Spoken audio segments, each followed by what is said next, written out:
Hello, hello, can you hear me? Yes, thank goodness for that. I say thank goodness, but actually want to retreat quite a long way.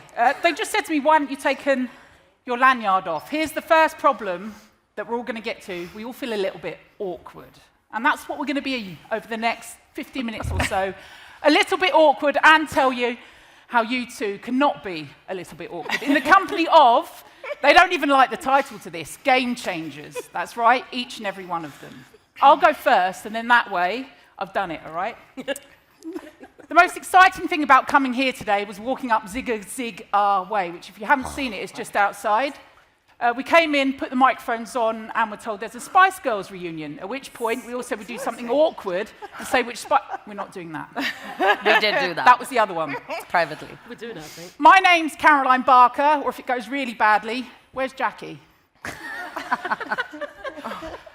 This next 50 minutes is designed to show you a little bit from the voices at the top. They don't want to say they're the voices at the top, but that's exactly what they are. How they've got there via different routes and got their place within football via different routes. They all have one thing in common, which is if there's a door, they want to open it to you. So hopefully, through our little chat now, and through any questions you want to ask, you will see that door being opened. For me, a door opened many, many moons ago when I went to BBC Essex and volunteered. And I said, I'd just like to talk to people. I didn't want to be on the telly, didn't want to be on the radio, I just wanted to talk to people. Since it's become a problem, when I'm on the tube, I look people in the eye. When I'm in a supermarket, I want to help them with the top shelf. All those things take me through my life to where I am now, which is a broadcaster at Sky. I'm also on the board at Chelmsford City from a little kid. All right, let's face it, I was never little. From a kid, I wanted to be involved in Chelmsford. It's my team, it's where I've got my season tickets, where my dad took me within a week of being born, strapped me to his back at the back of the barn, and I was hooked. We all love football. That's a little bit about my story. I'm sure you don't want to hear from me, although probably, as is my want, I will talk more about it. But now we're going to do that other awkward bit, which is introduce ourselves. Yes, Monique, you are. Take it away. No, oh really. God, follow that now. Okay, so I see so many familiar faces in the room, so it's such a pleasure and a privilege to be here. So, what have I been doing? So the last 35 odd years, that puts me as very old, doesn't it? No. I've had my own business where I specialise in leadership, people, performance and culture, with inclusion being the golden thread that links all those things. But my football world started a lot later. So I first, back in 2011, was introduced to Smart Odds, which is the stats organisation that is owned by Matthew Benham, who owns Brentford Football Club. So you can see there's a link here coming down the chute. And I did quite a bit of work for them in the leadership space, in the culture space, in the advice space around values and branding, etc. And then they said to me, well, would you like to pitch for some work at Brentford? I went, yes, I'd love to pitch for some work at Brentford. And at that time, Brentford were literally just coming up from League One to the Championship. They were just on the edge of coming up. So they haven't quite got there yet, but they were on the edge of doing it. And so it was that season. So I did pitch for the work, and then I sort of never really left. So I continued to be an external consultant for them while still running my own consultancy. And did all sorts of work that I'd done for Smart Odds for them, and a little bit more, a bit of coaching, a bit of culture diagnostic, etc. And then started to look at some things around EDI.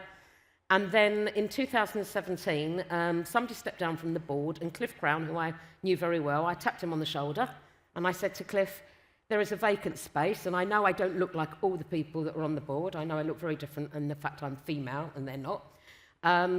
Is there an opportunity for me to be considered? And I think he looked quite surprised, but he said, well, actually, the skills that you've got, we don't have on the board, which is leadership, people, performance, culture. We've got, legal, and we've got fan, and we've got property, and we've got finance, but we don't have anyone with your specific people, culture stuff. So there went a frantic 3 months of me passing CVs around and them going in behind closed doors and then firing me back some questions on email and things like that. And it was like an interview over 3 months. But finally, I got a call coming back from a client in Berlin at the airport. He called me to say, we've had a seal of approval from now all of the board members, and we'd like to invite you to be on the board. And then my journey started with them. So that was six years, and it was a great journey. But I had to go and get that job. But it was a fantastic journey, and I went with them really from sort of League One, cusp of League One to the Championship, through to the Premier League, and then because I was the woman on the board, I was asked if I wanted to do the EDI role. You know, that happens a lot. And so that's what I did. And there's some really brilliant people in this room that I shared that journey with. I don't know if Sally Stevens is in the room. Is Sally Stevens in the room? I don't think she is. But Sally Stevens is one of the people that I did that journey with. There's someone right at the end of this panel who I know you've shared that journey with. That's right. Maybe and she came later, and that's great. And she's extended that journey, you see. So. Preeti, I'm going to make you follow, actually, that. And by the way, all you have to do is say your name. You don't have to go into anything else. Great. I will go next. I'm Preeti Shetty. I'm the CEO of Upshot. We are a tech social enterprise that works with sport organizations to help them measure their social impact. And outside of my day job, I'm on the board of Brentford Football Club, amongst other things, which I'm sure we'll get to in a minute. How you two met is brilliant too, and how you've continued that relationship going forward. Spoiler. Kate, also in football, also high up, also doing something different to the other two. Slightly different, and a slightly different entry point, but with some commonality. So it's like you say, it is amazing to look around this room and see so many faces, familiar and new. So I'm Kate Lawrence, the Chief Communications Officer at Arsenal Football Club. My journey with Arsenal started over 20 years ago, but actually my entry into sport was pitching for the Ryder Cup bid, being part of the Ryder Cup bid to bring it to Wales for the first time. And as a proud Welshwoman, that was an enormous privilege to work on that. And obviously we won the bid, and the Ryder Cup came to Wales. Then I worked in an agency, which was pretty ahead of its time for the kind of early noughties, which was sport partnerships. And one of the first projects I worked on was Specsavers' partnership with Welsh Rugby Union referees.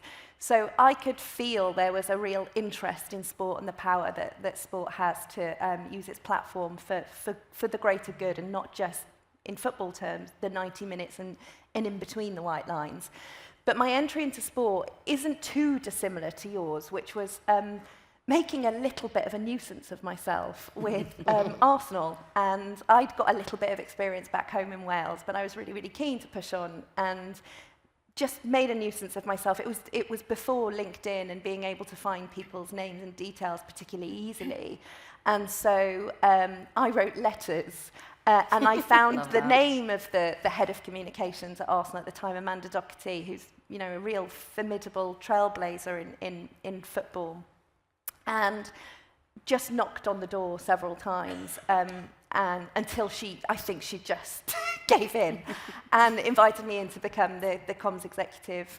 And then I worked my way, I say up, and we talked about the title, Stories from the Top, and I actually don't see it so much like that. I see it as top suggests mountain, and you're there, and you've reached the top, you've reached the summit, and then you don't push on. I see it more like a bit of a mountain range, and you have places on the way, challenges on the way, and you just keep pushing on. So, yes, I'm Chief Comms Officer right now, and I'm sure we'll talk about that journey later on, so no spoilers, but that's where I am right now, and generally speaking, that means overseeing and the delivery of the broadcast contract across the men's and the women's game, our internal communications, and driving, and animating our culture through different internal comms programs, our external relations with organisations like Women in Football. We are a corporate partner of Women in Football, very proudly. I've recently announced that partnership.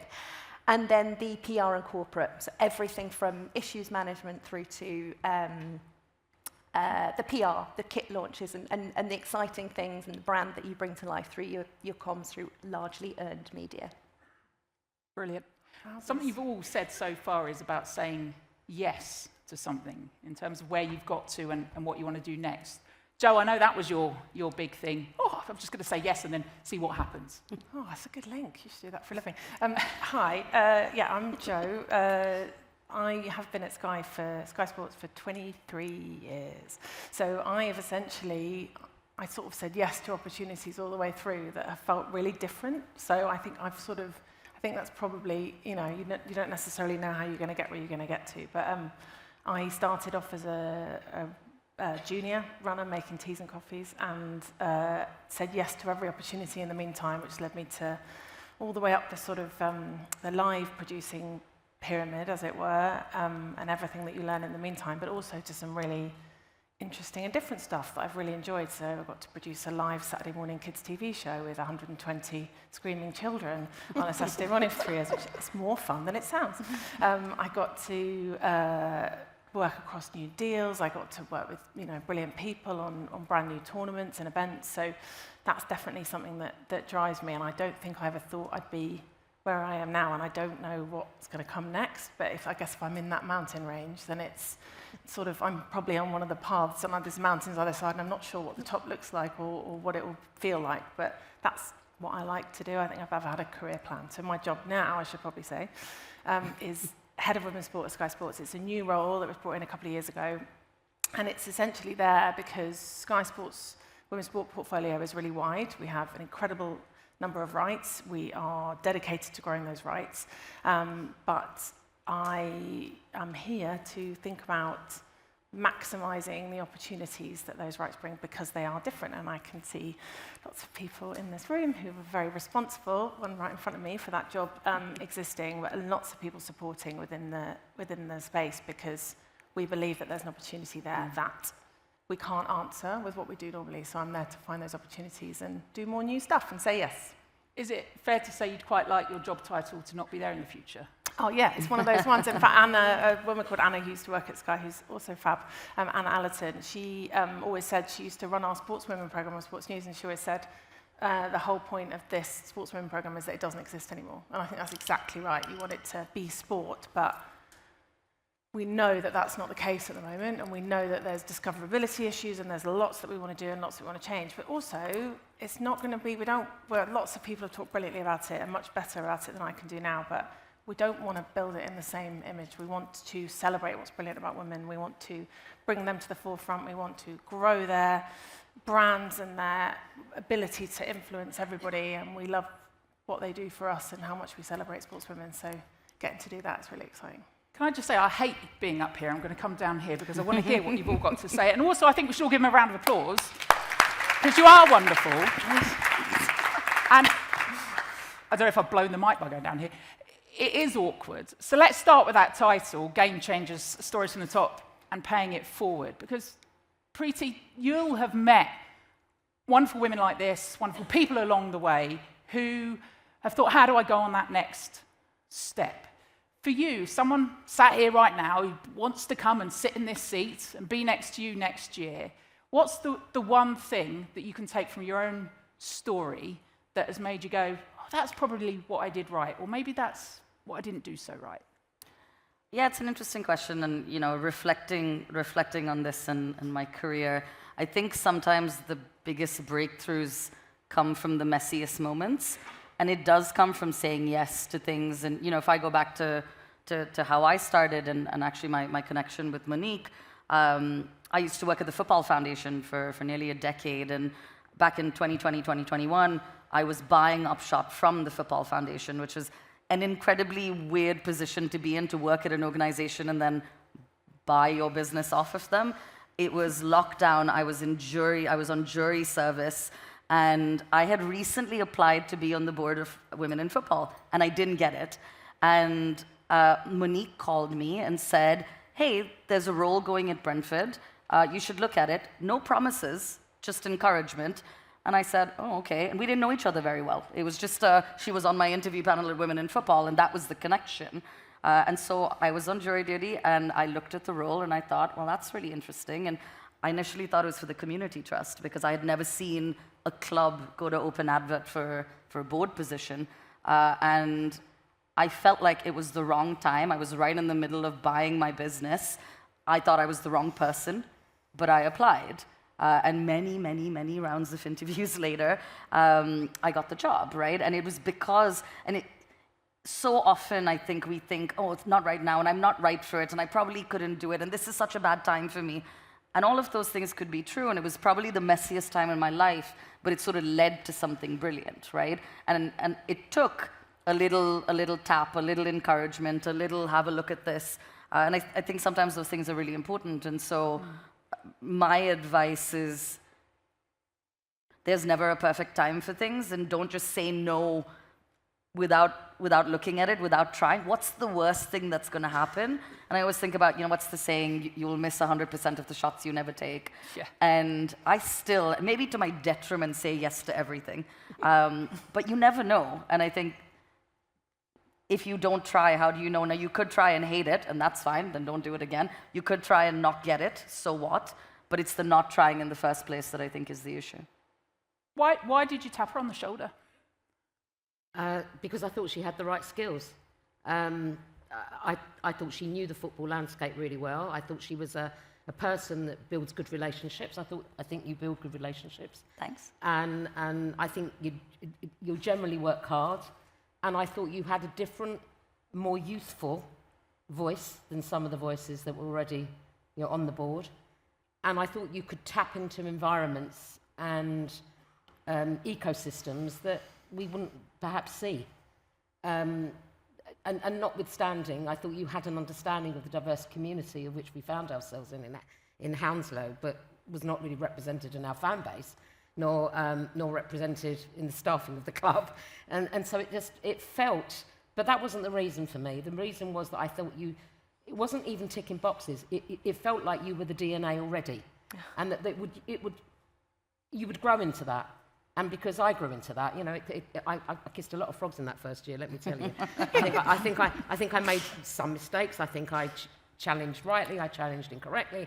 But I felt that you had that DNA. And I'm talking about my role at Women in Football as a board director. I've experienced a really encouraging environment from my wonderful chair, Ebru, and all the board at Women in Football. And we're surrounded by that love and support every day of our job. It is the most fabulous board to be in. That's why I was so cock-a-hoot when our new board directors have come on. So for me, paying it forward is exactly what we're about. How to celebrate, how to champion, how to remove barriers from people that otherwise might have them. So when I looked at you, I went, she could be perfect for our landscape. She could be absolutely right. Plus, I get to work with her, which is really amazing. So. Yeah, it's really beautiful hearing that exchange, actually, and I find it really relatable. That sounds really big, and I think for a lot of the women and a new generation of workforce coming through, this might seem lofty, it might seem big, getting tapped on the shoulder for a board position, but actually there are so many small moments, actually, even today, coming on this panel, and my colleagues are in my sight line, but our chief people officer at Arsenal saying, you should do that, you'll be brilliant at it. And I've been appointed the executive sponsor for our Women's Roundtable internally at Arsenal, and that's because of our ESG director who sat over there, Hannah Mansour. They're both here, they're both present, they're cheerleaders for each other and the women in our community at Arsenal. And I think it's really, really important to draw upon those smaller moments too, because these feel big, these big roles, but it's these everyday little moments where you pay it forward actually with no ego, divesting yourself of being scared of someone occupying your space. This is those moments where you should look at this role, or you should do that, you should go for that. And there's one last one, which was the role that I came into when I became Director of Comms, and it was the CEO at the time who knew that my predecessor was leaving the organisation and had a conversation about what my trajectory could be. And I gave him probably all the reasons why I was not the person for the job. and he said, my God, Kate, he said, I've listened to you, you've asked me, do the board know? What do the board think? What do your colleagues think? What do you think? And he said, the only person that seems to think that you are not suitable for this job is you. And it was really lovely, and I think you really need those people that will just encourage you along the way, that possibly see something that you don't see. and they hold a mirror up. So I think there's those really little important moments as well that we've got to hold on to. And just one final thing, because I can see, someone really senior in my eye line here from Sky Sports, a male ally. It's so important that the males hear these stories and they know how women feel, so they're able to clear a path or just give them the space in the game and in an organisation, so they know how this lived-in experience feels and they can clear some pathways and be allies as well. I think they're really, really important part of this. It's a real collective effort. That's an important point to make, in that not giving any confidences away, Joe, but we've sat and we've had conversations with people in our team after we've been to a big sport event, and is that little bit, do I deserve to be here? Should I really go for that job? Am I worthy of that? All those conversations, those negative points we throw in, and actually that's why it's so important to have someone say, all right, go on, I think you should do it. Yeah, and I think you've heard from everybody. I'm exactly the same. Anna and Sue and other women in my professional life have all said, you can do this, you have to do this, you need to do this. And actually, I think probably everyone in this room will have people, male and female, that have done that for them. So it's really important that we keep doing it, but also to see what those trends mean. Just because somebody's not putting themselves forward for that role doesn't mean they won't be great for that role, doesn't mean they're not confident, doesn't mean they're not brilliant. They just might need something slightly different to get them. And then that's what equity is, right? Yeah. If we were at equality, love women in football, but it wouldn't need to exist because we'd all be there. But actually, how do you build the pipeline from this to that? And actually, sometimes that's understanding individual needs from any underrepresented group. And women in sport is an underrepresented group, but there are lots of them, to get them from where they need to be. And some of that just comes from sitting down and having a conversation. I've been really lucky to be co-chair of our Women at Sky Sports network for the past 2-3 years, and our new co-chairs are sat right there in my eye line, so that's very exciting. Handed the reins over to 2 brilliant women. But it's been really educational for me to sit down with lots of women in our organisation and talk about what makes the difference for them in their careers. And do you know what? That's what we talk about. We talk about careers all the time because sometimes those doors don't look like they're open. No. Even if they are, they don't look like they're open. So sometimes it's just a conversation, that tap on the shoulder. I also think it's, we need to be careful not to just think about it at that highest level. Like, women in football is doing an amazing job talking about board level and board rep because it's much needed. But actually, we need to think about it at that broken rung from entry level to manager for the first time. And then that exco and C-suite, because actually that's where we need to see women, because that's where they have the power to make decisions. That's where they can influence. That's where they have budget. And so sometimes I think we get distracted by this like super top level, but if we get that right, then we see diversity across the board, then we see real change. And I sort of think it doesn't necessarily have to be your boss saying, hey, you can do it. It can be your colleagues saying it, your friends saying it, it could be your mom saying it. But sometimes it is just about having somebody say it, but us looking at our colleagues and saying, we hear this all the time, say their names when they're not in the room, but also give credit for work that people have done, even if they're not there. It is the small things. It is an opportunity. Of course I could do that, but you know who else could do it? That person over there, right? And I think sometimes we don't do that enough. And why don't we do that?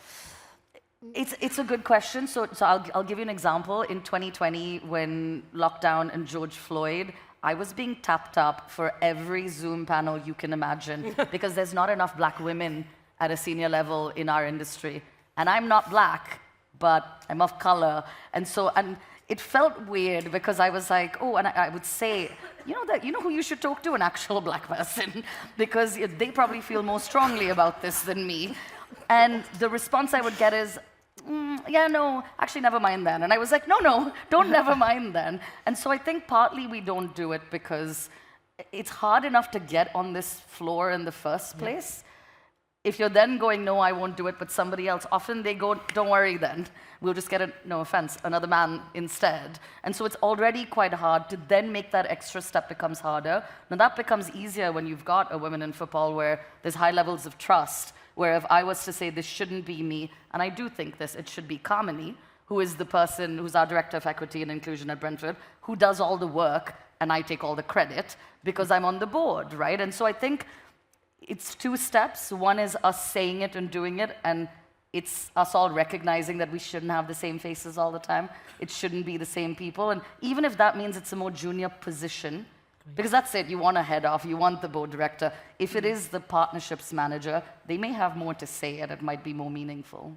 I think there's two other things which I think that's really brilliant, you know, what you said. And I think we run the leadership course at Women in Football, and that's for entry-level leaders, but it's also for senior leaders, and it's also about, you know, forming that network. And often people think that the leader is the person that's at the top of the organisation. But look, we were all in playgrounds, and we always saw the person that said, come and play that game, play hopscotch, and we followed them blindly without questioning, because we were 4 and 5 and didn't have those skills to actually do it. So I think we can be leaders anywhere in our life. Wherever we are in an organisation, we can be leaders. But I think there's also a structural, what I would call, I don't know if Chris Parros is in the room, it's something that we've discussed, you know, previously, around what we call structural inequalities and structural inequities, which is we have women vying for jobs. There aren't many women. There are many women, but there are not many top jobs, right? And very often, that situation has been set up. I've got so many male allies in the room. Please, I don't want you to feel like I'm dissing you in any way, but I really want to say that a lot of those situations are set up by men, because they're the ones that give us the jobs. So they're creating that place where we're feeling competitive. So what happens is we get a job, and then we go, the air's really rare up here. It's not quite as high as Everest, as I said last night at board dinner, but it's Kathmandu. You know, it's like quite rare, the air. And so we don't want to give up our space. Now, I don't believe that. I actually want to give up my space. I'm not going to be here forever doing this job. I'm going to be exhausted if I am in 3 years still saying the same things. But what I feel is I feel that you've got to give it forward. You've got to pay it forward. You've got to say, who's going to carry this legacy? Who's the person around me, in front of me, who's going to give us this legacy? So when somebody asks me for something and asks me an ask, and if I can do that ask for them, I will do that ask for them. If it's within my power to do it, I will do that, because I don't want anyone to ever say about me that I didn't hold the door open, that I didn't offer them that opportunity. And it's so nice when you see people succeed, not because you did it, because other women around you did it too. And so for me, it's intentional. I look out all the time for people I can open the doors for. And people say to me, why do you do that? Why don't you look out for yourself? And I go, well, that's a good point. Why don't I look out for myself? But actually, I do always look, because I just think there's other people are going to have different voice, different nuance, different things to say, different impact, and welcome to the world of trying to make a difference. And so that's what I do it for. That's what makes it real and tangible for me. So, Yeah, that's right. Preeti, you said about there being a broken level. So I wonder, we're not going to fix the world in the next 26 minutes, but we can have a good go at it, right? So what can we do, and from what experiences that you've had, that you've seen the game change? And game changers can be Chloe Kelly brought on as a sub to win the Euros, right? It can be Kelly Simmons, who's here saying, we're going to appoint a full-time manager for the England women's team. It can be any one of you here. It can be a Premier League football club that I first went to when I was a journalist, and they didn't have a toilet for women, but they changed it the next week because suddenly there were loads of women in the press box. What can we all do, and what directly are you doing or have you seen done that's kind of that real good practice from business, from your own experience then, to fix that broken level? Yeah, I think for me, you know, I run my own business, right, which means I can be really intentional. The problem is I work in sport tech, both super male-dominated. And so for me, we have to be really intentional. I don't know if my colleague Lynn is here, but Lynn and I are the only 2 women in a team of 12. And we are constantly, like I speak at colleges and universities, I'm talking to women saying, I know this sounds boring, but it's really interesting. I'm in tech spaces a lot, but I'm going into this with a lot of intentionality, because I know I have to, because I'm naturally going to get applicants that are men, because it just appeals to them more, because they don't see a lot of people like them. And so for me, it really does start from that attraction before we get into recruitment, is where are we in these rooms? And it's a bit easier if you're a football club, because everybody wants to work at a football club, and women do too. But actually, if you're a small, non-profit tech company, I don't have people banging down my door, even though I work with pretty much every club and every sport in the country. So I have to tell that story. I have to make it seem attractive, which is why I'm out a lot doing that, right? So for me, knowing that I have a problem there, and I'm a data person, this is about looking at data. The data is telling us things are not getting better, they're actually getting worse. There are less women on a Premier League board than when I started. The gender pay gap is widening. There are less women in leadership roles than they were. So the data is telling us something isn't working. Now, that doesn't mean, and we should do all the lobbying we can, but what can we all do in our individual, not just businesses, teams, right? It's thinking about who are we attracting? What is the language we're using? Where are we recruiting? Who is out there telling the story that working in data is a really sexy, cool job, and you get to be on panels like this. Actually, that's how you do it. You come work for Upshot, and maybe you'll be here, right? So for me, it's fixing that level, and because I have quite a young team, I am normally hiring at entry level. And I'm sort of saying, I actually don't need you to know loads about football or about tech. I'll teach you that. But what I need is that you're enthusiastic and passionate, and you have a work ethic, and you care, and all the rest of it will come. And so for me, in my kind of small way, I'm very, very super hyper intentional about who is coming into the business, and then importantly, how we're all supporting them to move up the ladder. Do you force it as well, Joe? Yes. Yeah, I mean, you will, Preeti. Force it with Joe. But do you have to make these things happen? What, for ourselves, for everybody? Yeah. For everyone. So Yeah, I think you do. I think what you've just said is really key for me, this idea that it's who you bring in and what they bring, not the skills they already have. That's, for me, the most important thing. I think what I've learned as I've kind of got a little bit older and probably not as wise, is that the values that you hold are much more important to how you will deliver a job, whether you will enjoy a job, than the skills or the actual day-to-day of that job. Like, how does it align with who you are and what you bring? And actually, if you're looking for that in someone you're recruiting, do they bring a diversity of thought? Are their values right for this organization? Are we going to be able to expand and grow and think differently with this person? Then the rest of it, should come with. So I think you do have to be intentional, but also, and I think you do, everybody can contribute to that. We can all help to bring in that next generation. I think everybody in this room has a power that they may not know they have, and a responsibility to do that. But actually, it's what if you're forcing it, in your words, what are you actually forcing? Because I think getting that bit right is the most important bit. What are you looking for, and do you know what that is? Is technology helping with that? Upshot, brilliant. But Kate, I think I was at a function on Monday night, not bragging, but Arsenal Fan TV won an award there. And I imagine your job's changed completely. And I would believe that technology has helped, because anyone's got a phone, they can go and broadcast, they can go and do almost what they like. Has that helped diversify who you're able to bring in? I'd like to think so. I think there's two things going on there in terms of your talent pool.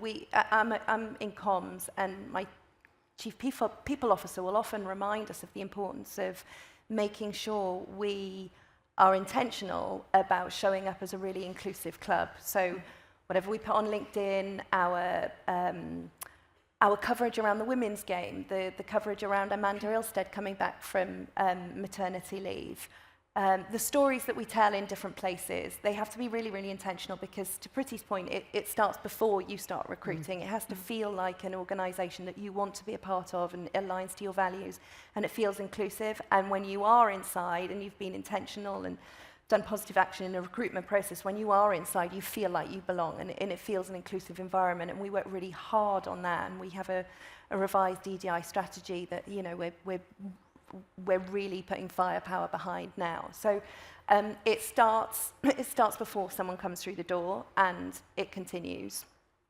And then I think on the kind of fragmentation, diversification of media, it's funny, actually. I asked our comms team today what the press box looks like for tonight's game against Real Madrid. The women play Real Madrid in the Champions League tonight, and it's approximately 50-50 men, women, which is cool. It's great. It looks very, very different for the men's game. I do think we have to be really, really careful about saying, oh, there's a pathway now for women in the women's game.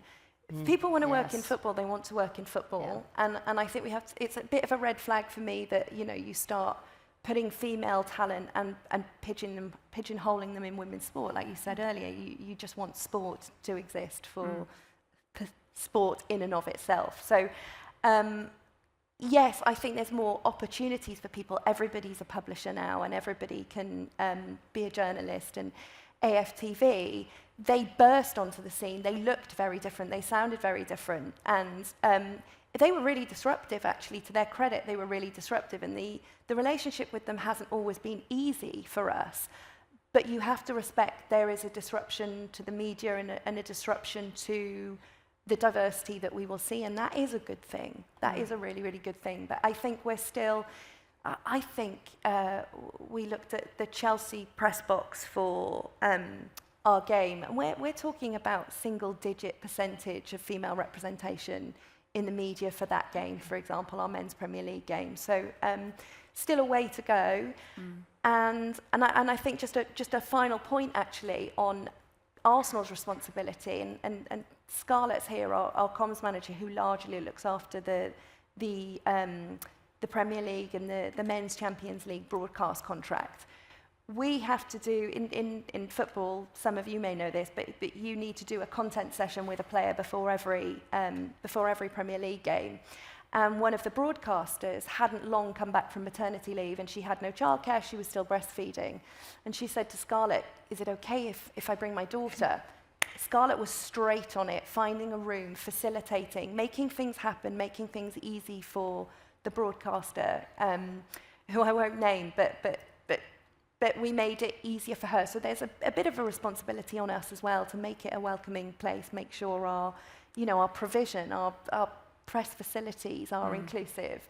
And we take that responsibility really seriously. And there's a danger, possibly, if she hadn't been able to fulfill that duty, and what we were talking about earlier, you get someone else, and maybe that opportunity goes, and then it gets in the too difficult bucket. Just get someone else, possibly a guy, just get that reporter on it to do, because we work at such speed in football. That's what worries me.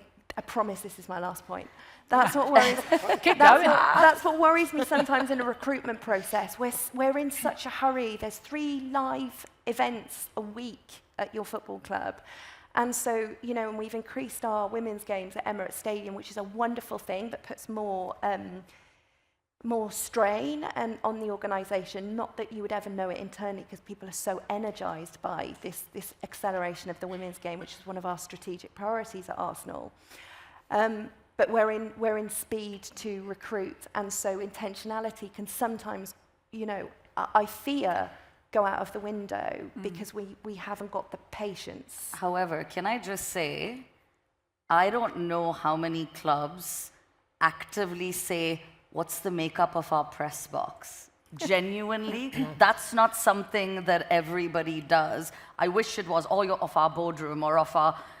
That comes because you are in post and you are thinking about it. So even if the recruitment might not be intentional, it's in your mind, and therefore that's even a question that you're asking, and that in itself is kind of great that you guys are aware of it, and it is and what you can then do about it, of course, maybe that's different, but I think it's incredible that you're even thinking about it. Thank you, Preeti. And I'm sure we're not the only football club that has a partnership with BComs that brings diverse talent through. So I think we have 2 spaces at each game. A really lovely story, actually. Vincent Company, who was at Burnley at the time, there was a press conference going on, and one of the BComs journalists, I guess, trainees, were there, and everybody had asked their questions in the press conference, and Vincent, who's of Congolese descent, but he's Belgian, said, "You didn't ask a question," and it was a person of colour that was coming through the BCom scheme, and it was just such a small, intentional gesture, and I think this is going to be my takeaway from today and from this panel, is that it's these small moments, they're so intentional, and they can make such a almost disproportionate difference. I'm sure that journalist would have felt seen, included, felt like they belonged in the game because of a small action of someone with Vincent's profile. Absolutely. And I think when I was a young journalist, seeing you in the press office actually made me think that things are all right, and they'll be all right. Friendly faces and the rest. I'm going to ask you for some questions in a few minutes' time, so have a little think. Just want to say, Monique, though, we talked a lot about football. You've also come from the business side of it. Are things getting better? What can be learned? What stories have you experienced? You mean in sport as a... What can sport learn from business and vice versa? I still think sport's a couple of years behind, and I think there's an opportunity to bring more people in from the corporate world into sport, because I think they've got some success. I know we talked about boards, but there are more mandated, Parker Review, Hampton Alexander Review, there are more mandated boards and more diversity balance, on boards. But I think there's one thing that I spot more. There is an intentional focus on actually talent development. And that's a word we haven't talked about, development, which is how do you take the next generation of potential and bring that potential forward? So I was lucky enough in 2017 to do a master's. I sort of chose to do it quite late in my life, but loved it, every bit of it. And my thesis was on the factors that promote and prevent inclusive leadership in a financial organisation. Sorry, Christus, I'm not going to say which financial organisation it was because I may offend.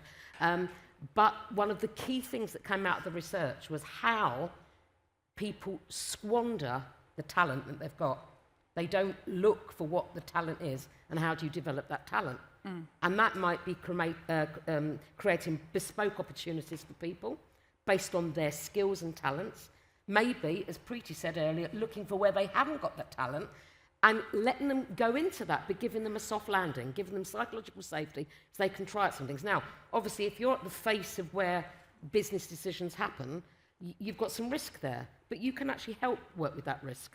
So I think if you are on a talent ID scheme, and I believe in clubs and in all sport in general, so it could be any sport, we have a good responsibility to look at the talent, not just on the pitch or in the field of play, but off the field of play. How can we take people that might not know anything about sport, but have got something really useful that they can overlay and then they can contribute? I don't think we're there yet. I think there are a lot of clubs that don't do leadership development, and there are some good pockets of practice here. I know I've Arsenal, I know I've been in conversation with around, looking at some research and some bits and pieces that we're doing, but actually there aren't a lot of clubs that do it. And if they send them on our courses, I'm like, I love it, but how intentional are they about getting that talent and going, I see a spark in you, how can I bring that spark out, how can I make it better, and how can I make you be your best self? Yeah? Look, I know this is a bit of cheese, a bit of a homage to fromage, I'm about to say here, but every acorn has the potential to become an oak tree, but if you don't bloody plant it in the ground and give it watering, nurturing, love, care, development, intentionality, they're going to be the same as they were this time last year. Don't expect people to just develop and grow. You need to put that time in to actually create that moment for them.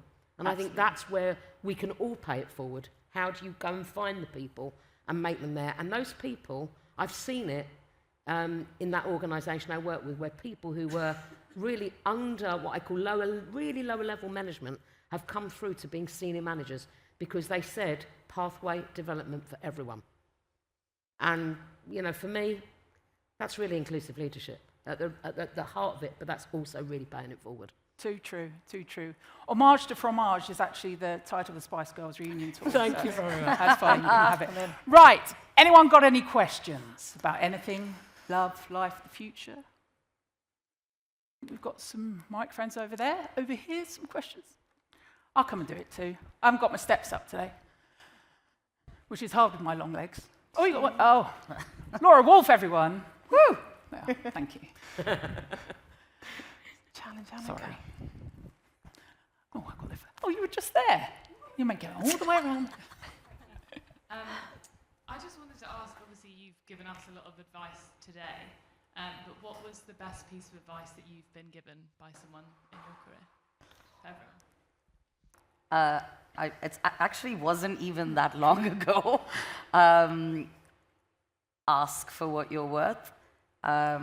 This is my new thing that I'm on lately, where we're uncomfortable talking about money. And for me, I totally agree with Monique. It is about career progression and learning and development, but it's also about pay. And that's a really big part of this. Just pay us and just make it really clear.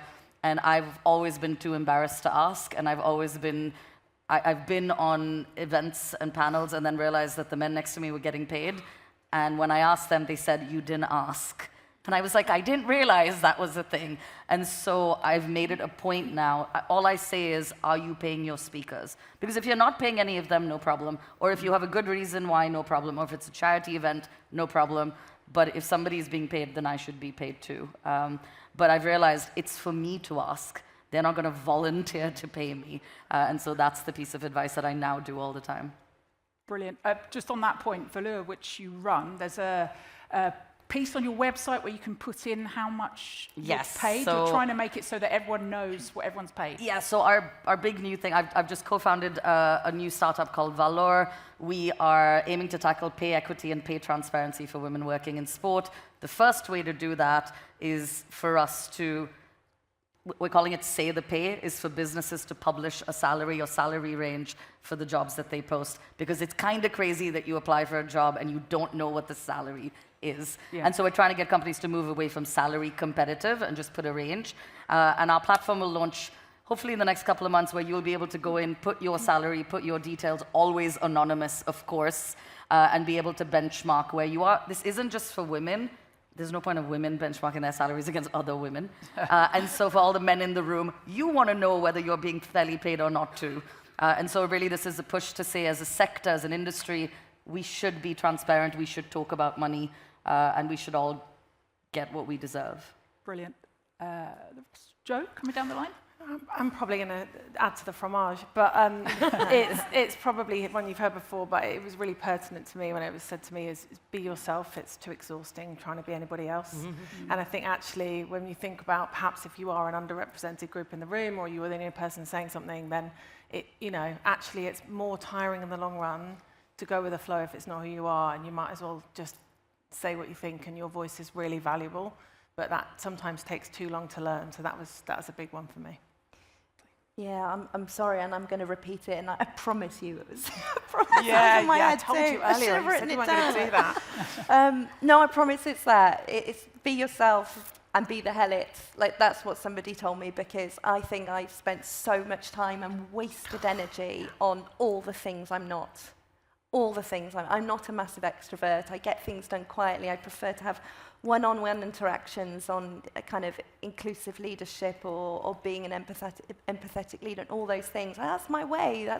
I'm quieter, and sometimes either I thought it's wrong or being told it's wrong. And this is honestly, I can honestly say, this is quite a big deal for me doing this today. I don't have this profile. I actually don't think comms should have this profile anyway. I think our job a lot of the time is to lift others, champion our protagonists, protect our protagonists, and do everything we can for, our stories around, in our case, Arsenal, showing the world what we stand for in a distinctively Arsenal way.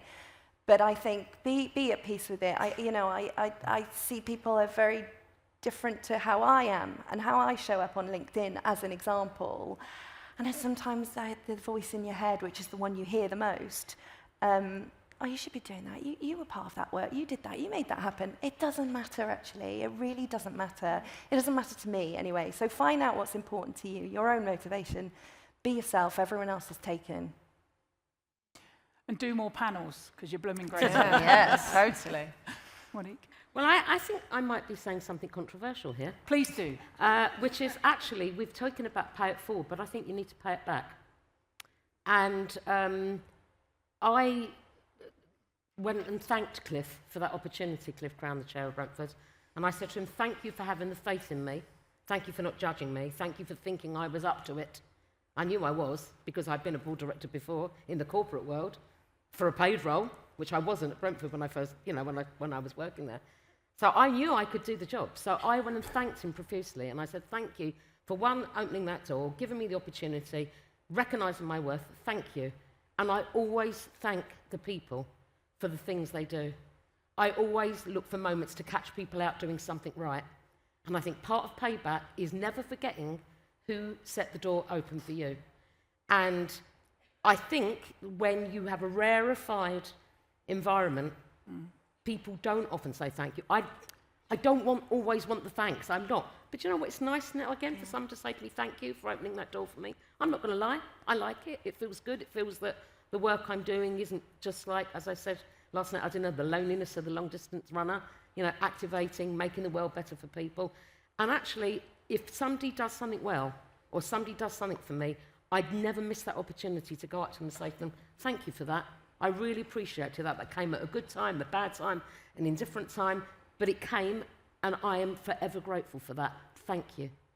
And I think for me, that humility is what keeps you grounded in an industry like this. And that's a really important thing. So there's a very quick story.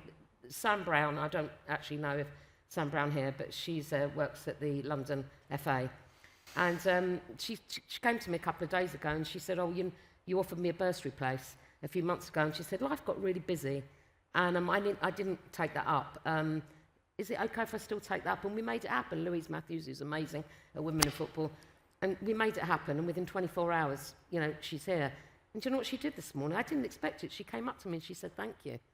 And she said, thank you, Monique. I just wanted to make a point of saying thank you. And I was a bit stunned that she did that. I thought, I didn't need any thanks. But you know what? I really felt it when she did it. And for her, it made a difference to her. So I think paying back is as important as paying it forward. Never forget where you come from. Yeah, that's lovely, Monique. And I think there's actually a bit of a practical element to it as well. You're right. And I know we've wrestled with the title, the top, but the air is thin. And the more you progress in your career, sometimes the less feedback you get because perhaps people are scared or...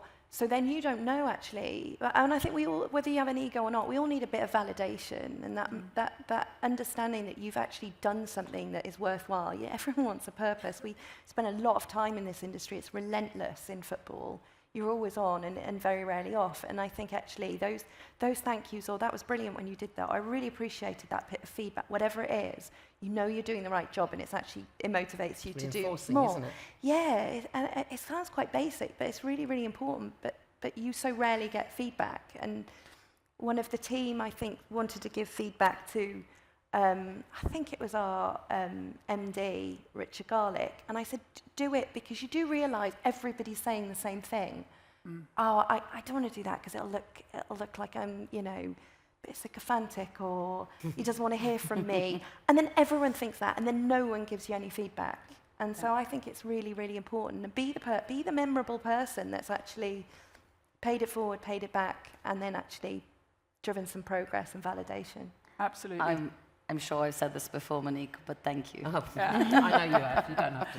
But Can I say thank you now? no. Yeah, who are you saying thank you Yeah, I didn't say thank you. I'll say thank you to you. Brilliant question. I was saying to you earlier, it's going to get a bit like bridesmaids when they stand up and try and get me now. That's it. We are done. But these fabulous women will be walking around, and I'm sure you can talk more to them, get the hive mind. And we all had doubts about whether to come here and what it would mean, revealing too much of ourselves. But if we don't get up and talk about these things, then other people don't get to see the chance or see what can be achieved and what's happening every day. So, from all of us to you, thank you.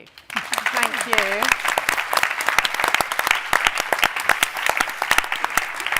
Well done. And we started off by saying this is about game changers. Each and every one of you are game changers. Very quick story. I've got 30 seconds. This morning, I was a bit late getting here because I stopped and had coffee with someone at Liverpool Street Station. Her name, let's call her Jenny. She was telling me about how she loves reading, how she loves writing. She talked to me about a library she goes to. I'm meeting her there next week, and we're going to start work on just a little play together. Jenny is currently living on the streets. She came up to me and she asked me for a coffee. And in that moment, she said to me, thank you, you've really changed and inspired. And I said, no, you've done that exactly to me, because I haven't picked up a pen and I haven't written in 10 years, but we're going to do it next week. So you can be a change for yourselves, but for everyone else as well. So take that from this panel up here. I only did it for the thank you. That was it. I think you're all going to break out now and have a little coffee, and then someone who loves to be embarrassed. So make sure when she comes on stage, you point out the fact that she is Presenter of the Year. Kelly Cates will be here. Thank you for listening.